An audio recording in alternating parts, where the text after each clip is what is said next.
ये गरीब आदमी मोबाइल खरीदने का पैसा नहीं था, 2 बकरी थी, बकरी बेच के मोबाइल लिया। अच्छा, आंगन में टावर नहीं पकड़ता था तो उसका जो बाथरूम था ना, वो बाथरूम में घुसता था, टावर पकड़ लेता था। ये बच्चा लोग हमारा परेशान है, इन बच्चों को मोबाइल से दूर रखा जाए, ये इनके हक में बहुत अच्छा है। इसलिए कि ये मोबाइल के बारे में ये बच्चे, अच्छा आपको पता चला कि एप्पल एक कंपनी है, मोबाइल कंपनी, एप्पल कंपनी, और उनका बनाने वाला मरने से पहले, और जो एप्पल कंपनी जब बनाया, उन्होंने अपनी बेटी को मोबाइल से दूर रखा। एंड्रॉइड सेट, ये जो सेट है, इससे अपनी बेटी को दूर रखा, बीवी को दूर रखा, अपने बच्चों को इससे दूर रखा। इसके नुकसानात क्या थे वो जानता था। तेरी बारगाह में खुदा ये दुआ मेरी कबूल हो, आमीन बोले अल्हम्दुलिल्लाह। तेरी बारगाह में खुदा ये दुआ मेरी कबूल हो, तेरी बारगाह में खुदा ये दुआ मेरी कबूल हो, ये दुआ मेरी कबूल हो। मुझ गरीब के नसीब में राह मुस्तफा की धूल हो, मुझ गरीब के नसीब में राह मुस्तफा की धूल हो। मस्जिद के निस्बत से इस जलसे का इनेकाद किया गया है। मेरे बच्चों, नौजवानों, मुझसे पेशतर मुफ्ती साहब ने बहुत अच्छी तकरीर करी नमाज के हवाले से। देखो, एक बात याद रखना, जो मुसलमान होगा वो नमाजी होगा। जो मुसलमान होगा, जल्दी बोली, जल्दी बोली, जो मुसलमान होगा, देखे, जो हीरा होगा वो चमकेगा, हीरा जो होगा वो चमकेगा। एक बात याद रखना, हीरा खरीदने के लिए आप कलकत्ता जाओ, ओ यहाँ तो नहीं मिलेंगे, बारसोई में, कटिहार में नहीं मिलेगा, कटिहार में नहीं मिलेगा, बड़े बड़े शोरूम में पटना जाना होगा, और दिल्ली जानी होगी, कलकत्ता जाना होगा। बहुत कीमत है, लाखों करोड़ों में हीरे की कीमत है। आप जौहरी के पास जाएंगे, बोलेंगे मुझे हीरा खरीदनी है, ओ तिजोरी को खोलेगा, आप देखेंगे हीरा में चमक है, हीरा चमक रहा है, कुर्बान जाओ रोशनी निकल रही है, समझ जाएंगे ये ओरिजिनल हीरा है। तो पता ये चला कि हीरे की खुसूसियत ये है, हीरे की खूबसूरती ये है कि उसमें चमक है। अगर चमक ना हो तो वो हीरा नहीं, पत्थर है। तो पता ये चला कि जो मुसलमान होगा वो नमाजी होगा, और मुसलमान हो नमाजी ना हो, ऐसा नहीं हो सकता। मुसलमान होगा वो, अरे बोलो भाई, हम अपनी माँ बहनों से कहना चाहेंगे, मेरी माँ बहनों सुनो, और सुनो, काम छूटे छोड़ देना, नमाज मत छोड़ना। देखिए, एक बुजुर्ग ने कुत्ते से कहा कि देखो, तुम तो वैसे वफादार हो, लेकिन 2 कमी तुम्हारे अंदर में है, 2 कमी तुम्हारे अंदर में। क्या कमी है कुत्ते के अंदर में, जल्दी बोलिए। अरे बोलो भाई, कुत्ते में क्या कमी है? अरे कुत्ता जानते हैं ना, इधर इधर कुत्ता होता है नहीं बारसोई में, की बोले ना, और कुकुर, कुकुर, कुकुर, कुकुर है। अपनी जबान में कुकुर, उर्दू में बोलेंगे कुत्ता, अंग्रेजी में बोलेंगे डॉग, DOG, डॉग। तो कुकुर को अल्लाह वाले ने कहा कि तुम तो वफादार हो, लेकिन तुम्हारे अंदर में 2 कमी है। तो कुत्ते ने कहा कि क्या कमी है? कहा कि पहली कमी तो ये है, जब तुम पेशाब करते हो तो जमीन पर नहीं करते हो, दीवार में करते हो। बात सही कि गलत है, बोलिए। अरे बोलो भाई, कुत्ते को जमीन पर पेशाब करते हुए कभी आपने नहीं देखा होगा। वो जब भी, एक बार हमारी गाड़ी, 4 चक्का गाड़ी खड़ी थी, अच्छा ड्राइवर अभी पाँच के अच्छा से चमका करके बेचारा वो ड्राइवर पसीना पोंछ ही रहा था, उधर से ये कुत्ता आया और उठाया और पटा दिया। जब ओ कुत्ता दीवार में। वो बुजुर्ग कहने लगे तुम्हारी पहली कमी यह है कि तुम दीवार में पेशाब करते हो। बोला अच्छा ठीक है, दूसरी कमी बताइए। तो उस बुजुर्ग अल्लाह वाले ने कहा दूसरी कमी तुम्हारे अंदर में यह है कि कोई फकीर भीख मांगने के लिए बस्ती के अंदर में आ जाए तो तुम उसको देखकर भौंकने लगते हो। क्या बात सही है कि गलत है? बोलिए। अरे भाई भौंकने लगते हो। और सुनो नौजवानों, कुत्ते ने क्या लाजवाब जवाब दिया। कुत्ते ने ऐसा जवाब दिया कि अल्लाह वाले वो बुजुर्ग हैरत में पड़ गए। कुत्ते ने कहा अल्लाह वाले, मैं जमीन पर पेशाब इसलिए नहीं करता हूं कि शायद यहां कोई अल्लाह का बंदा सजदा कर ले, नापाक ना हो जाए जमीन, इसलिए मैं जमीन पर पेशाब नहीं करता हूं। और दूसरी बात आपने कहा कि फकीर को देखकर मैं भौंकता हूं। मैं भौंकता इसलिए हूं कि वो अल्लाह को छोड़कर ये दुनिया वालों से मांग रहा है। क्या अल्लाह के खजाने में किसी चीज की कमी है? भाई कमी है? वो अल्लाह के खजाने में किसी चीज की कमी नहीं है। अल्लाह के दर को छोड़कर, अल्लाह के दरवाजे को छोड़कर ये दूसरे के दरवाजे पे हाथ फैला रहा है, इसलिए मैं भौंकता हूं। और कुर्बान जाओ, कुत्ते से दो सबक मिली। ए नौजवानों, मेरे बच्चों, अल्लाह से लौ लगाओ, अल्लाह से करीब हो जाओ और कुर्बान जाओ। जिसने जिंदगी दी, जिसने नेमत दी, जिसने लिबास पहनाया, जिसने इज्जत दी। और सुनो, एक दिन आएगा अल्लाह अपने कटघरे में खड़ा करेगा, फिर मेरा अल्लाह सवाल करेगा, मेरा बंदा दुनिया से आया है, मेरे लिए क्या लाया? ये दुनिया का जब चक्कर है। आदमी कचौड़ी खाता है, सिंगारा खाता है। अब इधर खाता है कि नहीं खाता? जल्दी बोलो भाई। अरे जल्दी बोलिए ना भाई।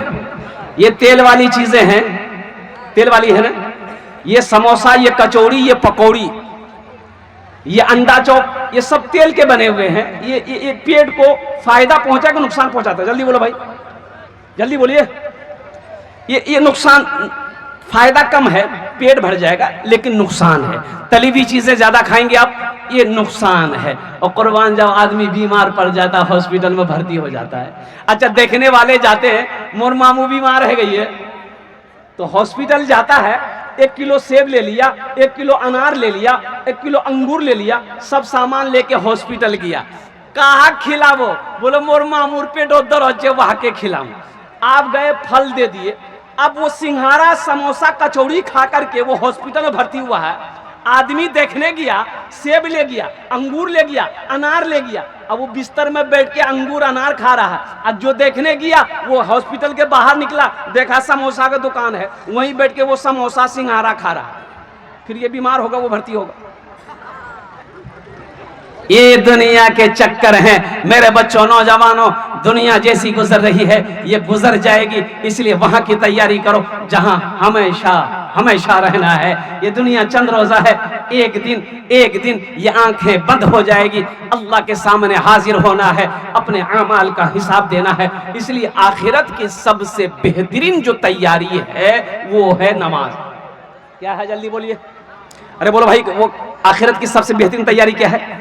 और नमाज है मेरे बच्चों। अच्छा, नमाज मांगती क्या है? मौलाना रूम रहमतुल्लाह अलैह लिखते हैं, मौलाना रूम रहमतुल्लाह अलैह फरमाते हैं कि एक आदमी फजर के वक्त तहज्जुद पढ़ने के लिए घर से निकला। अभी तो लाइट है, बत्ती है, टॉर्च है।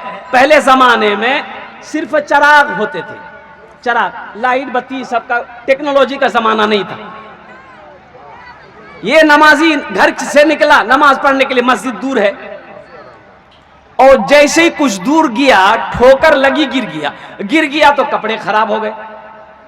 कपड़े खराब हो गए तो घर लौट कर आया, बोला क्या? कपड़ा बदला, अब गुसल किया, और गुसल करने के बाद दूसरा कपड़ा पहना, फिर मस्जिद के लिए निकला, और मस्जिद के लिए निकला, फिर दोबारा ठोकर लगी, फिर गिर गया, फिर कपड़ा खराब, फिर घर आया, फिर नहाया, फिर कपड़ा बदला। अब तीसरी मर्तबा मस्जिद के लिए जा रहा था तो दरवाजे से जैसे ही घर से निकला तो एक आदमी चराग लेकर दरवाजे में खड़ा था। कैसी नहीं? बोला कौन है? चलिए पहले मस्जिद चलिए। वो चराग दिखाते हुए उसको मस्जिद पहुंचाया। वो अल्लाह का बंदा जाकर मस्जिद में नमाज पढ़ा, ये चराग लेकर मस्जिद के दरवाजे पे खड़ा रहा। वो नमाज पढ़ के मस्जिद से निकला, फिर चराग की रोशनी में उसको घर के दरवाजे तक पहुंचाया। तो नमाजी ने पूछा कि भाई तुमने मेरे साथ बड़ा एहसान किया, आखिर तुम्हारा नाम क्या है? बोला मेरा नाम है शैतान। बोले शैतान? बोला कि हाँ हम शैतान हैं। बोला अरे अल्लाह का बंदा, शैतान तो नमाज से रोकता है, लेकिन तुम मेरी रहनुमाई किए, चराग की रोशनी में तुम मस्जिद तक पहुंचाए, तुमने हम वहां से निकले, वहां से घर पहुंचाया, इसकी वजह क्या है? तो शैतान बोला कि हजरत देखिए, पहली मर्तबा आप घर से निकले, बोला हाँ, ठोकर लगी गिरे, बोला हाँ, फिर आप घर आए, जैसे आपको पहली मर्तबा ठोकर लगी, गिरे, उठे, अल्लाह आपके तमाम गुनाहों को माफ कर दिया। दूसरी मर्तबा आपको ठोकर लगी, आप फिर गिर करके खड़े हुए, अल्लाह ने आपके घर वालों की, खानदानों की गुनाहों को माफ कर दिया। तीसरी मर्तबा इसलिए आपको हम गिरने नहीं दिए, चराग की रोशनी दिखाते रहे, हमको डर था कि तीसरी मर्तबा कहीं आप गिर गए तो कहीं अल्लाह पूरे सिराज मुनि के लोगों के गुनाहों को माफ ना कर दे, इसलिए आप नमाजें पढ़ ली। ओह मेरे बच्चों, नौजवानों, सुनो सुनो सुनो, रोजे का हुक्म जमीन पर आया, ज़कात का हुक्म जमीन पर आया, हज का हुक्म जमीन पर आया, और कुर्बान जाओ, कुर्बान जाओ। नमाज की बारी आई, अल्लाह ने अपने महबूब जनाब मोहम्मद रसूलुल्लाह सल्लल्लाहु तआला अलैहि वसल्लम को उस जमीन से आसमान पे बुलाया। आखिर कोई तो वजह है। मरहबा मेरे आका के जैसा कोई दुनिया में आया नहीं है, मरहबा मेरे आका के जैसा कोई दुनिया में आया नहीं है। मरहबा मेरे आका के जैसा कोई दुनिया में आया नहीं है, अर्श पे रब्बू ने उनके अलावा और किसी को बुलाया नहीं है। अर्श पे रब्बू ने उनके अलावा और किसी को बुलाया नहीं है। और कुर्बान जाओ, लौटने लगे। अच्छा अर्श कहाँ है? बताओ भाई, अर्श कहाँ है? देखो, पहला जमीन से लेकर पहला आसमान दूरी है कि नहीं है? अरे बोलो भाई। हाय हाय हाय। एक आदमी डॉक्टर के पास गया, बोला डॉक्टर साहब हमारी जो है ना दूर की नजर बहुत कमजोर है। दूर की नजर? अरे बोलो भाई, दूर की नजर कमजोर है। तो डॉक्टर साहब ने कहा कि आसमान की तरफ देखो, वो क्या है? बोला वो चांद है। बोला देख तो रहे हो, आपका वो फरिश्ता को देखोगे? जमीन से लेकर पहले आसमान तक ओ कितनी दूरी है। पहले आसमान से फिर दूसरा आसमान, तीसरा आसमान, चौथा, पांचवा, छठा, सातवां, और कुर्बान जाओ 7 आसमान हैं। कितने आसमान हैं? अब 7 आसमान के बाद अब क्या है? सिदरतुल मुंतहा। और कुर्बान जाओ, हजरत जिब्रील अमीन अलैहिस्सलातु वल तस्लीम वहीं पर जाके रुक गए। अब सिदरतुल मुंतहा के ऊपर वो अल्लाह का अर्श है, अल्लाह का अर्श है। अर्श के बाद क्या है? ला मका की मंजिल है। कुर्बान जाओ, लौटने लगे। ओ मेरी माँ बहनों सुनो, लौटने लगे। अल्लाह ने कहा मेरे महबूब रुक जाइए, ये तोहफा लेते जाइए। या अल्लाह क्या तोहफा है? 50 वक्त की नमाज। कितनी नमाजें हैं? अरे जल्दी बोलो, जल्दी बोलो भाई, अरे जोर से बोलिए ना। कै वक्त की नमाज मिली? 50 वक्त की नमाज। 50 टाइम का नमाज, 50 वक्त की नमाज मिली। लेके चल दिए। छठे आसमान पर हजरत मूसा अलैहिस्सलाम से मुलाकात हुई। या रसूल अल्लाह सल्लल्लाहु अलैहि वसल्लम, अल्लाह से क्या तोहफा मिला? कहा कि मूसा 50 वक्त की नमाज। तो मूसा अलैहिस्सलाम कहने लगे, या रसूल अल्लाह, मेरी उम्मत के ऊपर में 2 वक्त की नमाज फर्ज थी, फजर और असर, फिर भी वो लोग नहीं पढ़ पाते थे। ये 50 वक्त की नमाज है, आपकी उम्मत नहीं पढ़ पाएगी, अल्लाह के पास जाइए, कम करवाइए। गए, या अल्लाह कुछ नमाजें कम हो जाती। अल्लाह ने कहा, मेरे महबूब 5 वक्त की नमाज कम कर दिए, जाइए। कितनी रह गई भाई? अरे जल्दी बोलो भाई। हजरत मूसा अलैहिस्सलाम ने अर्ज किया, या रसूल अल्लाह कितनी कम हुई? कहा कि मूसा 5। कहा कि एक बार और जाइए। और फिर गए, फिर अल्लाह ने 5 कम किया, 9 बार गए, 9 पचे, अरे जोर से बोलिए, 9 बार गए, 5-5 नमाजें कम होती गई, 45 वक्त की नमाज कम हो गई। कितनी रह गई? 5 रह गई। तो मूसा अलैहिस्सलाम ने कहा, या रसूल अल्लाह कितनी नमाजें कम हुई? कहा कि मूसा 45 वक्त की नमाज कम हो गई, 5 रह गई। तो मूसा अलैहिस्सलाम ने कहा कि या रसूल अल्लाह एक बार और जाइए, एक बार और जाइए। आपने फरमाया, मूसा अब मैं नमाज कम करने के लिए अपने अल्लाह के पास नहीं जाऊंगा, मुझे शर्म आ रही है। बहुत सारे लोग सोच रहे होंगे जो नमाज नहीं पढ़ते हैं, क्या एक बार आज चले गए, 3 दिन मिले खत्म चले। आपने फरमाया, मूसा मुझे शर्म आ रही है, मैं अपने अल्लाह के पास में नमाज कम कराने के लिए अब नहीं जाऊंगा, मैं पढ़ूंगा, मेरी उम्मत पढ़ेगी। अल्लाह ने इस गुफ्तगू को सुना, मेरा अल्लाह ने ऐलान किया, मेरे महबूब मेरा कौल पक्का है, मेरा वादा सच्चा है, मेरे महबूब मैंने 50 वक्त की नमाज फर्ज की, मैंने कम करके 5 वक्त की नमाज रह गई है।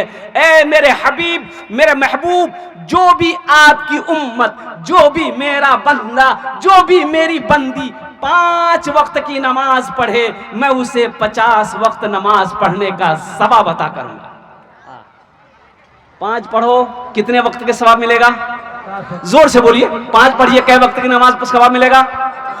ओ मेरी माँ बहनों, 5 नमाज पढ़े लो, 50 वक्त की नमाज पढ़ने का सवाब, 50 वक्त नमाज पढ़ने का सवाब। मरने के बाद कब्र में नमाज पढ़ने की इजाजत नहीं है, रोजा रखने की इजाजत नहीं है, कुरान पढ़ने की इजाजत नहीं, और कुर्बान जाओ, वह मौका नहीं मिलेगा। जो करना है यहां करो, मरने के बाद फिर किसे मौका मिला? नमाज के बोलो ना, नमाज के बोलो ना, नमाज के बोलो ना, काज आछे, काज के बोलो आमार नामाज आछे, काज के बोलो आमार नामाज आछे। काज पूरे हो जावे, काम बाद में हो जाएगा, खाना बनाना बाद में बना लेंगे, रोटी बनानी बाद में बना लेंगे, और कुर्बान जाओ, पहले नमाज का वक्त हो गया है, पहले नमाज तो पढ़ लो। एक कमी और बता दूं, एक नौजवान ने कहा कि हजरत मेरी बीवी नमाज नहीं पढ़ती है। हमने कहा अच्छा, प्यार से समझाओ, मोहब्बत से समझाओ, नमाज पढ़ेगी। बोले नहीं पढ़ती है। हमने कहा कि तुम पढ़ते हो? बोला नहीं, हम नहीं पढ़ते। तुम नहीं पढ़ते हो, अब मोगी को बोलोगे नमाज पढ़ने के लिए, वो नमाज पढ़ेगी? बेलने लगे माथा मारेगी कि पहले ती पढ़वा जानी, पहले मर्द को पढ़ना होगा ना, पहले आप नमाजी बनो, फिर बीवी को बोलो, फिर बच्चों को बोलो। हम खुद क्या कहते हैं कि नमाज नहीं पढ़ रहे हैं, हम मस्जिद से खुद दूर हैं, बीवी को कहेंगे नमाज पढ़ने के लिए, बात असर नहीं करेगी। हम बेनमाजी हैं, बच्चा को बोलेंगे नमाज पढ़ने के लिए, बेटा बोलेगा बताइए बुढ़वा हो के नमाज नहीं पढ़ रहा, हमको बच्चा बोलता नमाज पढ़। मेरे बच्चों, नौजवानों, हाय हाय हाय, मायूस नजर आते हैं मस्जिद के मनारे, आते ही नहीं कोई मुअज्जिन के पुकारे। अच्छा एक बात बता गया, जोहर में 10 आदमी, जोहर में कितना आदमी है? अरे जल्दी बोलो ना भाई, 10 आदमी। जोहरत को तो आदमी, अरे जोर से बोलो भाई, 10 आदमी। असर में 8 आदमी, मगरिब में 7 आदमी, इशा में 4 आदमी, फजर में एको नहीं, ये गया कहां? ये कहाँ गया है मुसलमान, कहाँ गए? ओ 4 वक्त की नमाज है कि 5 वक्त की नमाज है? जल्दी बोलो भाई। ओ एक नौजवान से मैंने पूछा कि बेटा नमाज पढ़ लो। बोला आज कौन दिन छे? हमने कहा कौन दिन छे? मंगल छे। बोला ना खाली में जुमा पढ़ो। ओ फजर जोहर असर मगरिब इशा कौन पढ़ेगा? बोले मोर बाप पढ़ो। बाप जन्नत में जाएगा, माँ जन्नत में जाएगी, और कुर्बान जाओ नौजवानों तुम जन्नत में नहीं जाएगा।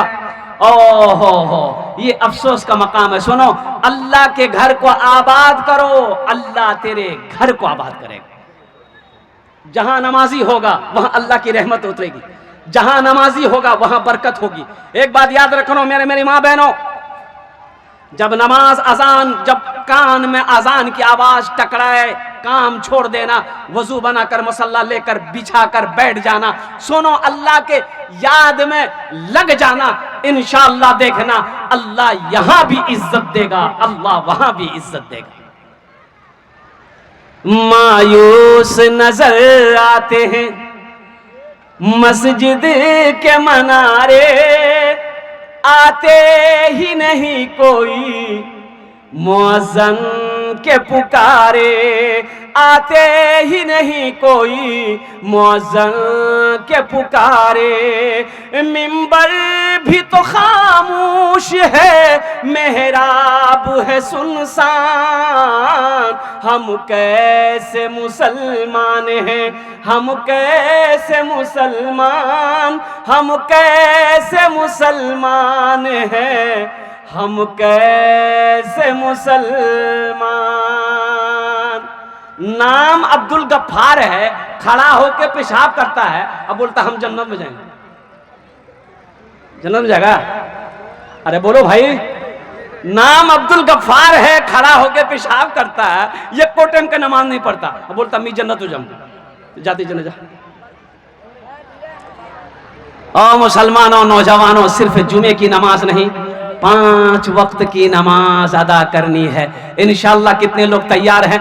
वादा करो मेरे बच्चों, पक्का वादा करना इंशाअल्लाह। देखो ऐसा नहीं कि जलसा में आगे हाथ उठा दिए, पक्का वादा करना कि इंशाअल्लाह आज की फजर से लेकर मौत की सुबह तक इंशाअल्लाह ओ 5 वक्त की नमाज पाबंदी के साथ पढ़ेंगे इंशाअल्लाह। कितने लोग तैयार हैं? ऐ ज़माने के तलबगार नमाजी बन जा, ऐ ज़माने के तलबगार नमाजी बन जा। मालो दौलत है ये बेकार, नमाजी बन जा।